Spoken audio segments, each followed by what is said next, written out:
Have you ever thought about where some of our favorite foods come from?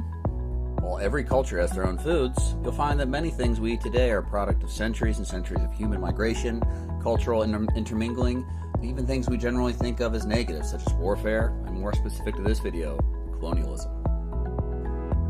Think about everyone's favorite food, pizza. Where did it come from? Italy, right? Surely pizza's been in Italy forever. But what makes up a pizza?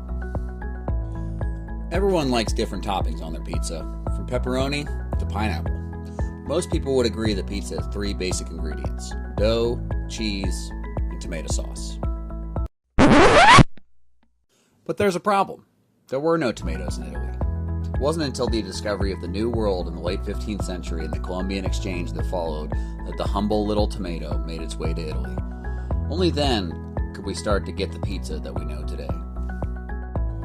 So what other foods came from colonialism? The French colonization of Vietnam began in 1858 during the European 19th century push for new markets in the East, reforming the region into what was eventually known as French Indochina. They brought with them familiar French staples such as the baguette, pâté, and butter, often combining them into a sandwich.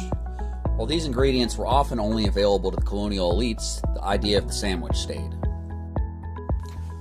When the Vietnamese threw off the French yoke in 1954, Vietnamese cooks started adding their own twist to create their own delicacy. Rice flour was added to the bread, barbecue pork often but not always replaced the pâté, and the butter took a backseat to mayonnaise. With the inclusion of vegetables such as cucumber, jalapeno, carrot, and the ever-divisive cilantro, what was once a collection of ingredients from a colonial master had evolved into a unique regional dish, and arguably the greatest sandwich in the world, the Bahn Mi.